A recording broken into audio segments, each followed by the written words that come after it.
Fala pessoal, tudo bem? Então vamos agora falar sobre os principais conflitos que estão acontecendo no mundo em 2022, mas gostaria de primeiro lembrá-los de uma coisa muito importante. Primeiro, o mapa do último encontro que falamos sobre choques culturais e choques de civilização, essa teoria do Samuel Huntington.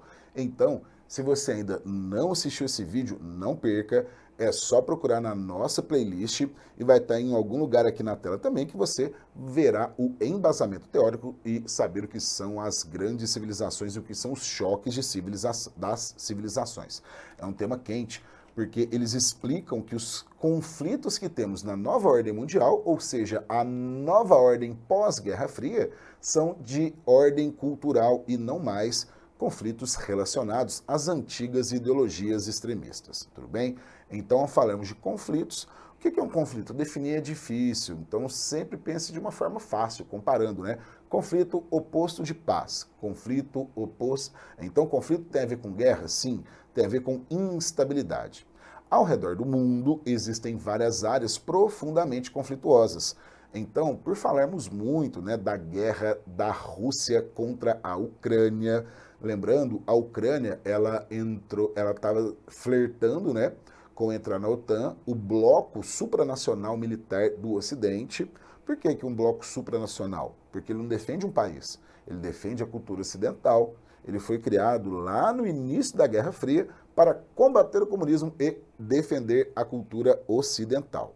Então, olha só, a OTAN, ela é um bloco que não defende países, defende ideias, tudo bem? E aí tem um choque que a Ucrânia, tradicionalmente, a sua formação histórica muito ligada à Rússia, é um país de tradição cultural ortodoxa. É uma das formas que eu gostaria que você observasse esse conflito.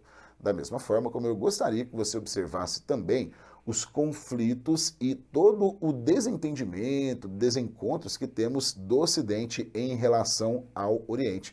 Então vamos pensar, por exemplo, no século XXI, o atentado terrorista World Trade Center, o maior de toda a história da humanidade, né? Coisa absurda. Depois temos que marcar, hein, um encontro só para falar disso.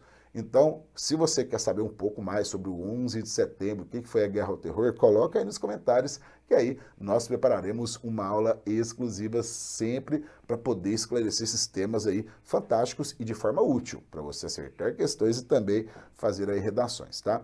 Então, olha aí, Guerra ao Terror, você vai associar o Ocidente cristão, né, liberal, democrata, contra o Islã, baseado ainda nos seus fundamentos religiosos do Corão, por exemplo, os fundamentalistas islâmicos, como é o caso, tá, do grupo Estado Islâmico, que surgiu aqui no Oriente Médio, nessa região, tá?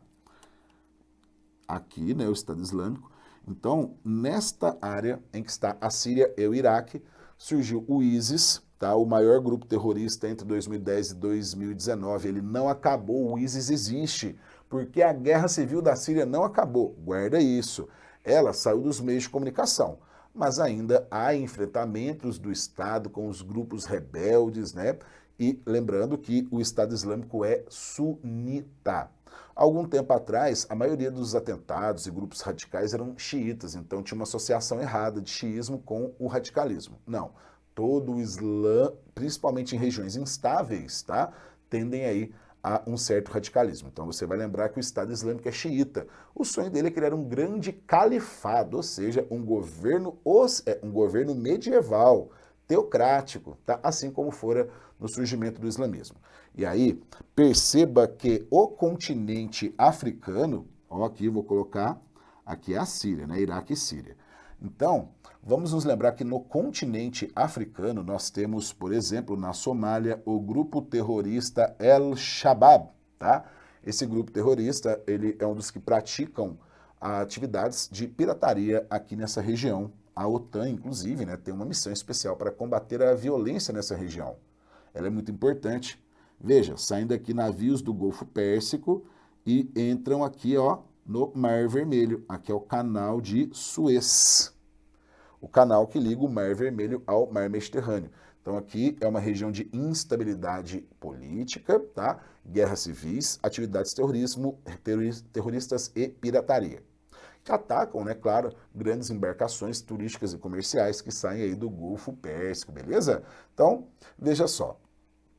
Quero que você se lembre que na Nigéria e nessa região da África Ocidental atua o grupo terrorista Boko Haram, que ao pé da letra é educação ocidental é pecado, são contrários à educação feminina. Sequestram crianças, meninas nas escolas de educação mista, né? E através de violência sexual e obrigar a casar com os terroristas, né? São convertidas aí na marra. Os terroristas do Boko Haram juraram lealdade ao projeto terrorista do Estado Islâmico, assim também como o El-Shabaab da Somália, tá bem? O Estado Islâmico continua. Entre 2010 e 2019, ele chegou a conquistar territórios físicos, né? Inclusive destruir grandes monumentos históricos da humanidade, traficar petróleo no mercado negro. 2019 acabou a área de dominação. O grupo terrorista continua, tá bem? E aí, imagina um monte de questão legal que dá para fazer. Estados Unidos e Rússia invadiram a Síria para combater o Estado Islâmico. O que eles tinham em comum? Combater o Estado Islâmico. O que eles tinham de oposição? Os Estados Unidos queriam derrubar o ditador Bashar al-Assad, enquanto a Rússia, né, defendia a permanência do ditador sob o argumento de que a ditadura evitava todo esse conflito civil, beleza?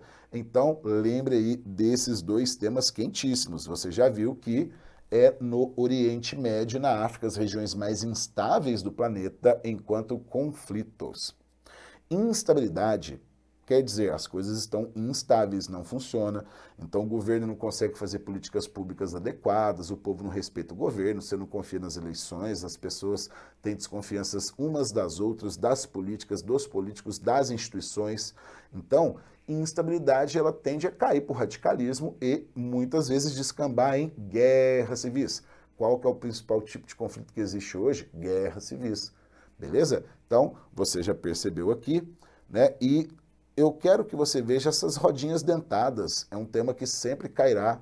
São os refugiados e as barreiras para evitar sua proliferação. Por exemplo, 2015 e 2016 foram as maiores crises de refugiados que verificamos nos últimos anos, devido justamente à guerra civil da Síria. Começou a haver um enorme fluxo de refugiados para a Europa. Alguns países, né, como a Hungria, governada por Viktor Orbán, foi um período aí de aumento da xenofobia, ascensão dos governos contrários à entrada dos imigrantes, criaram inclusive um muro, né, cara, ocorreu o quê? A expansão dos muros na atualidade. Como havia o antigo Muro de Berlim, que separava o mundo capitalista do mundo socialista, os países europeus, alguns deles, têm criado verdadeiros muros, como existe um muro nos Estados Unidos, que fez parte, já existia, mas fez parte aí da plataforma de campanha do Donald Trump, tá?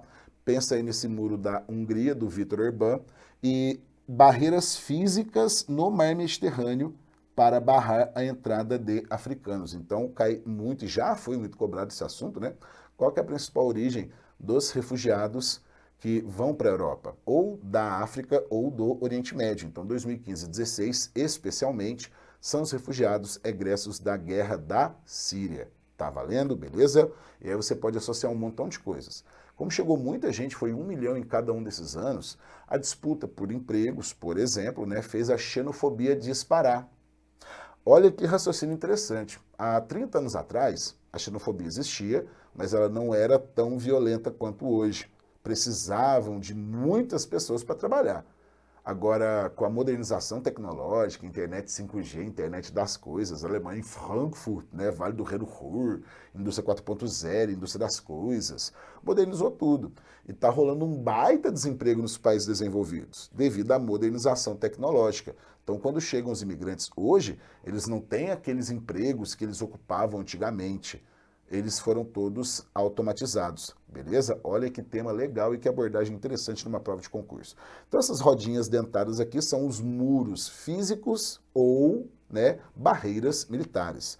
Como existem aqui, por exemplo, olha só, cara, na Austrália, lembra que são os países ricos do sul, né?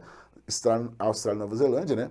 País de civilização ocidental, alto índice de desenvolvimento humano, então eles são um destino de muitas pessoas e há barreiras físicas para evitar uma migração, né, em massa, como é o argumento utilizado pelos europeus, tá bem? Aqui você pode observar que há uma proteção e um fechamento do sul da do sul da África.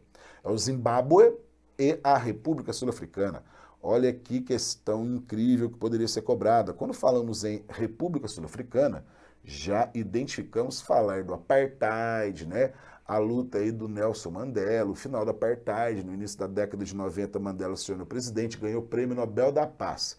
Ele e Jacques Leclerc, o último presidente lá da República Sul-Africana. Agora, se eu perguntar para você, outro país no continente africano que teve regime de apartheid, você saberia me dizer? Ah, Estados Unidos. Não, não vale lá, não fala. Lá é a mesma coisa, é apartheid, tá? Só que lá fala segregação racial. Apartheid é uma segregação racial. Que era o país africano que teve apartheid, além da República Sul-Africana. É o vizinho, Zimbábue, beleza? Então, olha só, aqui nós temos, né, esses muros de contenção. A região mais pobre do planeta e mais conflituosa, olha só, vou apagar um pouquinho aqui o que eu já coloquei, tá? A região mais pobre e mais conflituosa é essa aqui, tá? Que nós chamamos de Sahel. Ele vai tanto do litoral do Oceano Índico, lembra aqui da pirataria somali, né? Olha os portos africanos, até o litoral do Golfo da Guiné. Aqui, inclusive, isso é uma corrente marítima que se divide perto do Brasil, corrente do Golfo da Guiné, tá? E aqui é onde está a foz do Rio Níger, tá? Rio, né? Que é um dos mais importantes do continente europeu. Região é chamada de Sahel. Esse nome é importante você se lembrar. O Sahel, ele é considerado a região do planeta com mais hostilidades à vida humana, porque aqui temos atividade terrorista, nós temos muito fundamentalismo religioso, muita pobreza extrema, pessoas vivendo abaixo da linha da miséria, tá? Então, como os dados podem ser variáveis, pense assim, pobreza é a ausência do supérfluo, miséria é a ausência do básico. Então aqui é onde temos mais pessoas que morrem no mundo por desnutrição e por problemas ligados a atendimento sanitário ou grandes epidemias, beleza? Então, lembra, Sahel, maior hostilidades à vida humana, sejam sobre a saúde, né, grandes epidemias ou doenças que na região são epidêmicas, como por exemplo, né, AIDS no continente africano, tem países que chegam a 35%, principalmente aqui, ó, na República Sul-Africana. Então, se considerarmos a região mais hostil do planeta para viver é essa, o Sahel africano, que também é um dos lugares que tem mais desertificação. Tem até um muro verde aqui no sul para tentar barrar o avanço dessa desertificação, tá bom? Então, guardou aí Sahel, terrorismo, instabilidade política, guerras civis.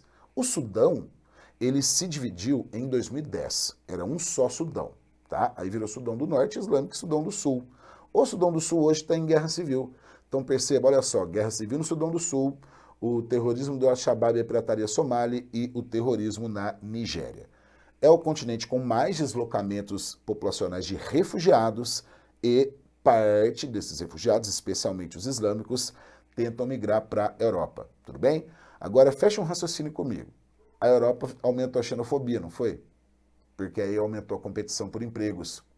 2015 e 2016, pá, explosão da xenofobia. Adivinha o que aconteceu no mesmo ano? O Brexit, o plebiscito em que o Reino Unido decidiu se desligar da União Europeia. Sabe o argumento? Se nós fizermos parte da União Europeia, nós não vamos controlar nossas fronteiras e nem nossa política imigratória. Separados, nós teremos mais autonomia, por exemplo, no controle de nossas fronteiras. Esse é um dos argumentos, tá?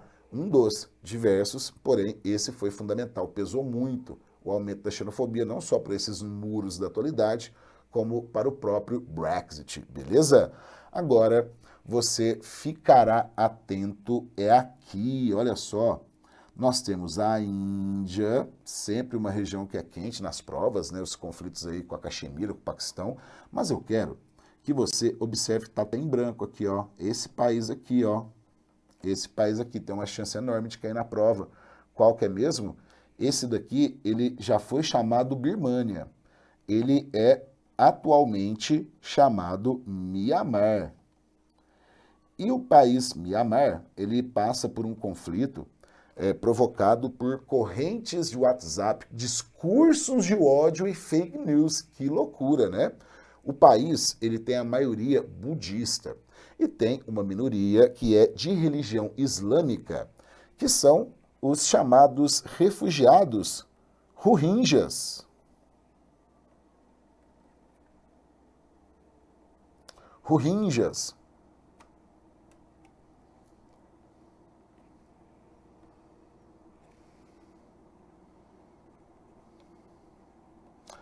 Eles são islâmicos, beleza? O que acontece?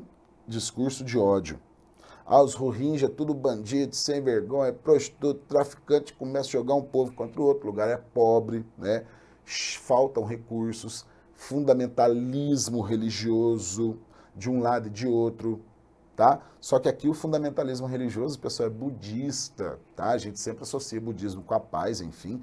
Mianmar é uma ditadura violenta, direto, tem protestos dos monges e essa região de ditadura violenta, de maioria budista, persegue a minoria islâmica Rohingya, beleza? Então você vai anotar que os Rohingya são uma minoria já marginalizada. Só que aí, com esses discursos de ódio, começam a ter atentados, por exemplo, contra o direito de propriedade, de ir e vir, de expressão, começaram a ser violentados, e aí, desde 2017, tá uma crise enorme. Ué, mas, cara, já estava rolando pesadaço, desde 2014, 2017 bombou, só que aí o centro e o foco das discussões internacionais estavam na Europa, tá? Mas já rolava. Ligado aqui, discurso de ódio, WhatsApp, os Rohingya são os refugiados, são islâmicos, correto? Como eles são islâmicos, para onde que eles vão? Para países também islâmicos. Metade da Índia é islâmica, a maioria é hindu, mas principalmente no norte, onde está Caxemira, a maioria é islâmica. Aqui chama Bangladesh, perto do Mianmar, só que só chega por mar. Então, a população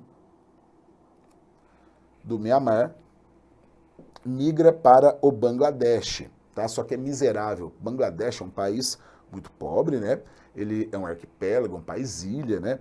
E a população tende a não conseguir ficar lá, né? Não tem recursos e vão para a Índia. Aí tentam chegar lá no norte da Índia. Só que aí o presidente da Índia, populista, autoritário, tem, por exemplo, dificultado a vida desses refugiados, impondo barreiras, por exemplo, o que fez ele, né, o presidente Modi da Índia, ser denunciado na ONU, né, por desrespeito aos direitos humanos e perseguição aos refugiados Rohingya. Guardou essa aí dos Rohingya? Olha que quente, tá bom? Então, nesse nosso encontro eu vou falar dos quentes 2022, tá? Porque o mundo todo é cheio de conflitos, conflitos o tempo todo, de todas as ordens. O que predominam? Os de ordem cultural, fundamentalismo religioso e ordens políticas, guerra civil, processos de independência. Agora eu quero só assinalar no mapa onde que acontecem os problemas, olha só, vou apagar o que eu já fiz, tá?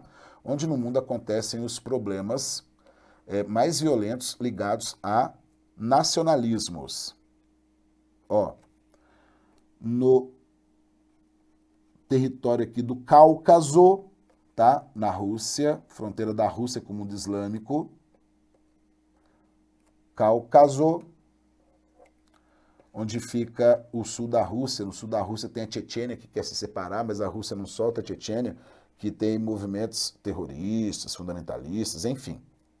No Cáucaso é aqui no sul da Europa, norte da Grécia, nos Balcãs. Há também dois povos que estão aí muito visados em termos de discussão, que são os povos palestinos, que são o quê? Conflitos ligados a países, estados nacionais, né? Os palestinos não têm um estado nacional para chamar de seu. O Estado de Israel, ele foi construído após o final da Segunda Guerra Mundial artificialmente. Prometeram um país, um Estado nacional para os palestinos islâmicos e para os judeus, o Estado de Israel. Só que foi construído dividido e construído depois o Estado de Israel, por próprios recursos israelenses, tá? Haja vista, e não saiu do papel até hoje o Estado palestino. Então já caiu, todo concurso exigente cai isso, tá? Em termos de conflito é um dos mais cobrados, em vestibulares também é muito presente, e no Enem é o único que cai mesmo, assim, de conflito pesado. O resto, e já caiu assim, fala do conflito palestino e fala o que está em jogo? A demanda pela criação de um Estado nacional. Os palestinos não têm um país para chamar de seu, não têm um território com o seu próprio governo, com a sua língua. Os palestinos é a causa mais conhecida, porque tem um conflito Palestina-Israel, então palestinos são povos apátrida, sem pátria, sem chão, tá? E sem Estado Nacional. Qual é o maior numericamente? Grupo apátrida, os curdos. A história dos curdos é bem cabulosa, não precisa saber tanta coisa, mas remonta à Primeira Guerra Mundial. Primeira Guerra Mundial, isso mesmo. Lá desapareceram alguns países, deixaram de existir, como o antigo Império Turco Otomano, já ouviu falar? Na Primeira Guerra Mundial acabou o Império Alemão, virou Alemanha, né? República de Weimar, Weimar mesmo, né? Porque o Hitler virou governante, então, enfim. Acabou a Primeira Guerra, acabou o Império Alemão, virou República de Weimar, acabou o Império Austro-Húngaro, capital Viena, e virou Áustria e Hungria, né? E um pedaço virou Polônia. Então fracionaram e sumiram territórios dos países que perderam a guerra. A Turquia lutou junto com a Alemanha, cara, contra a Inglaterra. A Turquia lutou junto com a Áustria e Hungria. Então, assim como aconteceu com os dois, a Turquia foi fracionada. O Império Turco desapareceu. Sabe tema quente envolvendo isso? Caraca, que tema maluco, hein? Olha só, ó o mineiro dando uma cariocada aqui. Os povos curdos, eles eram parte do Império Turco-Otomano. Os ingleses se juntaram com os povos curdos, que eram inimigos dos turcos. Então, turco e curdo, nada a ver, tá? São povos culturalmente inimigos. Aí, na Primeira Guerra Mundial, a Inglaterra chegou assim, ó, cola aí, curdo. Seguinte, eu não gosto dos turcos. E você? Não, nós curdos não gostamos dos turcos. Então, beleza. Cola com nós ingleses, vamos vencer a guerra, nós vamos dividir o território depois, e aí você monta, olha só, aí monta o Kurdistão. Isso foi a promessa dos ingleses lá na Primeira Guerra Mundial, fundar o Kurdistão. Venceram. Outro tema quente é que aconteceu um genocídio, é o primeiro genocídio do século XX, que é o genocídio dos armênios feitos pelos turcos, tá? Até hoje, o governo da Turquia não assumiu que foi feito um genocídio no contexto da Primeira Guerra, tá bom? Então lembra aí, primeiro genocídio, o dos armênios, e quando acabou o Império Turco, fracionou nesse monte de país que a gente conhece, sabe? Fracionou no Iraque, Síria, Líbano, enfim, ficou lá um pedaço, né, que era a Palestina, enfim, e qual que foi a treta? Na hora de dar o país, os ingleses voltaram atrás. Era muito grande o povo curdo. Eles eram fortes. Inclusive, você pode lembrar que na luta contra o Estado Islâmico, até 2019, as cidades curdas foram as mais dedicadas no combate ao terrorismo. Olha só que ponto interessante. Os curdos não receberam seu Estado Nacional prometido. Desde então, há o projeto de criação do Kurdistão. Eles estão aonde? Eles estão no Iraque, no Irã e na Turquia. Iraque, Irã, Turquia. E nenhum desses países, eles são cidadãos. Anota isso, nenhum desses países, eles são cidadãos. Como assim não são cidadãos? Eles não têm direito de propriedade, não têm direito de ir na escola, não pode prestar um concurso para poder arrumar um trabalho, não pode entrar numa universidade, porque eles não podem tirar documentos, são considerados indigentes. Isso é uma baita de uma fragilidade, né? Considerado aí, são políticas, né, que envolvem diferentes grupos étnicos, diferentes nacionalidades e são muito violentas. Então, os curdos têm um movimento nacionalista curdo, que querem o Kurdistão até hoje. Aonde que entra a treta, vixe, os maiores conflitos hoje não são de ordem cultural, não é terrorismo, não são movimentos separatistas e nacionalistas. Guarda aí o PKK, que é o movimento ultranacionalista curdo que tem na Turquia. O presidente da Turquia, o Erdogan, olha só que interessante, você tem que ficar atento, porque isso é a cara de fazer uma questão. O Erdogan, presidente da Turquia, ele foi contra a oficialização da entrada da Finlândia e da Suécia na OTAN. Ué, por quê? Porque ele alega que esses dois países, especialmente a Finlândia, abriga terroristas turcos, agentes do PKK, que então, sob o ponto de vista, né, do Erdogan, terroristas, e tenha quem defenda, por exemplo, que são grupos beligerantes, tá? Que é quando há conflitos violentos, só que existe aí uma causa por trás. Então aqui para nós não faz tanta diferença, mas na hora de fazer uma discussão jurídica, enfim, na ONU, crime de guerra, essas coisas, isso pode ser levado em consideração, beleza? Então, guardou aí. Vamos lá, nossos grandes conflitos são espalhados pelo mundo, então vamos lá, tem que guardar o quê? Refugiado. Defina de forma simples refugiado. É aquele que se deslocou de forma forçada, não quis, porque na sua região de origem, no seu país, enfim, ele corria risco de vida, corria risco de segurança, ou não tinha possibilidades, né, de ter uma vida próspera. Então, você destacará, por exemplo, os refugiados da Ucrânia, que, né, até essa data tinha superado aí mais de 2 milhões. Então, você tem alguns temas muito quentes quanto a refugiados. Por exemplo, o racismo. Lá na Ucrânia tem um grupo de extrema-direita, simpatizante não, nazista, né? Os caras têm até uma suástica estilizada, o Batalhão Azov, porque um dos territórios marítimos ali perto da Crimeia se chama Mar de Azov. Por exemplo, desde o início da evacuação da população no comecinho da guerra, começaram a barrar a saída de negros e africanos, árabes em geral, argumentando que irão evacuar o território da Ucrânia para ficarem protegidos ucranianos brancos. Caraca, velho, vários palavrões, né, mano?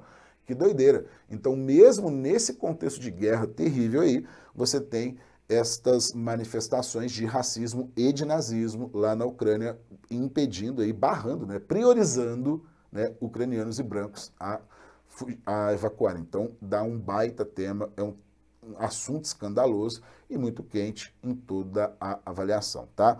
Claro, assim como a questão da violência, do estupro como arma de guerra, então vamos ficar atento nessa também, viu, gente? Estupro como arma de guerra. Aqui nós podemos ter uma dimensão, né, da diáspora, ou seja, dispersão da população ucraniana, e o país que mais recebeu russos foi a Polônia. Aqui nós podemos identificar a origem dos refugiados do Mianmar, a antiga Birmânia, né? Era ex-colônia da Inglaterra. E os refugiados Rohingya, eles são de qual religião mesmo? Islâmicos. Eles estão fugindo, porque são refugiados do Mianmar, antiga Birmânia, que é um país de maioria budista. Então, perceba, cara, é muito tenso o deslocamento, porque quais são os principais destinos? Ou eles vão para o Bangladesh, capital Dhaka. Por que eles vão para o Bangladesh? Porque a população do Bangladesh é de religião islâmica. Tentam penetrar no território da Índia, lembra, têm sido barrados, diz respeito aos direitos humanos. Eles querem chegar no norte da Índia, que a maioria é islâmica, né? E vão para Malásia, Indonésia. Me diga, porque além de procurarem o norte da Índia, procurarem Bangladesh, também procuram Malásia e Indonésia. Simples, porque os refugiados Rohingya são islâmicos e procuram países islâmicos, como o norte da Índia, Bangladesh islâmico e também Indonésia e Malásia. São, inclusive, as maiores populações islâmicas do planeta. Os territórios são pequenos, porém, são superpopulosos, são formigueiros humanos, beleza? Então guarda, lembre-se aí, né, nós mencionamos, provocados, são fenômenos de violência já antigos, né, mas amplificados por discurso de ódio, ligados a correntes falsas de WhatsApp.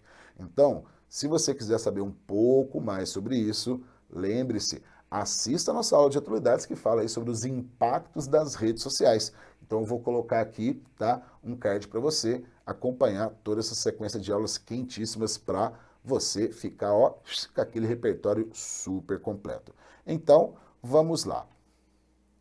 Aqui, né, o nosso Mianmar. E aqui podemos ver, né, por exemplo, os refugiados saindo em massa. Os mais prejudicados, evidentemente, são as mulheres e as crianças, os grupos mais fragilizados, e também, né, temos aqui os relatos de muita violência de todos os tipos, né, sofridos por essa população. Parte se refugia pelo mar, parte se refugia pelo continente, que é formado por florestas e montanhas, tá? Agora, aqui você já sabe que vai fazer essas associações, claro que você se lembrará desse assunto aqui, tá? Depois de 20 anos de ocupação do Afeganistão, os Estados Unidos saiu. Lembre-se, invadiram pela resposta ao atentado do World Trade Center, tá? Ficaram 20 anos, se retiraram.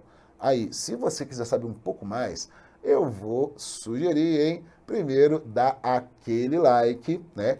Curta, compartilha. Cara, é muito importante que vocês deem aquela ajudinha, tá? Então, se a aula está servindo, se está ajudando, se está colaborando aí para o seu aprendizado, dá aquela força, curta, compartilha, que é para o YouTube entender, né, que você está gostando do conteúdo e está gostando do aprendizado. Então, você, além de dar aquela curtida, coloca aí nos comentários qual a sua dúvida, o que você gostaria de ver sobre esse assunto, e se você quer uma aula exclusiva sobre terrorismo e sobre, por exemplo, o contexto atual do Afeganistão, tá? Então, olha só, lembra, tema quente, quente, quentíssimo, e aqui a guerra civil lá no Sudão do Sul, lembra, né, Sudão do Norte e Sudão do Sul, porque se separou em 2010, fica lá no Sahel, que é a região de maior instabilidade política, né, pior condição de vida, as maiores hostilidades à vida humana estão no Sahel, além de, claro, um processo de desertificação e uma fome profunda, tá? Então, a guerra civil no Sudão, aquelas guerras que envolvem exércitos de crianças, né? O norte ficou islâmico, de maioria islâmica, o sul está em conflito dos diferentes grupos, né? Partidos que disputam o poder pelo controle do país. Então, é uma guerra civil, ou seja, os grupos internos disputando. Lá em 2010, a separação foi por quê? Água e petróleo. Olha como uma seca pode causar problemas. Estava rolando uma seca muito forte, a água ficou mais escassa, aí milícias começaram a controlar os poços, né, artesianos, e aí o conflito começou a escalar, descambar, até que virou uma guerra civil envolvendo disputa por água, petróleo e diamantes, que separou o país. No sul, o norte está mais estável, muito pobre, porém mais estável. O sul é um dos lugares mais pobres do planeta, né, e com uma situação de guerra civil extremamente violenta, como você pode ver aqui, né, tristemente envolvendo exércitos de crianças. Então, olha só, pessoal, só para podermos fechar, tá? Lembre-se do conflito curdo-turco. Como assim, pessoal? Conflito curdo-turco.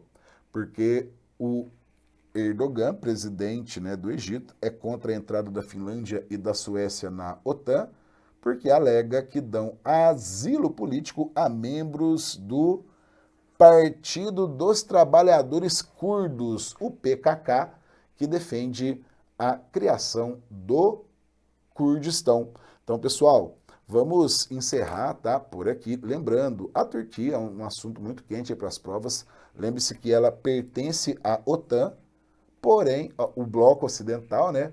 Porém, toda vez que ela tenta entrar na União Europeia e pede para entrar na União Europeia, não entra. Então fica assim, né? A Turquia serve para participar da briga, né, do bloco militar, mas sentar à mesa de discussões da União Europeia, isso não, beleza?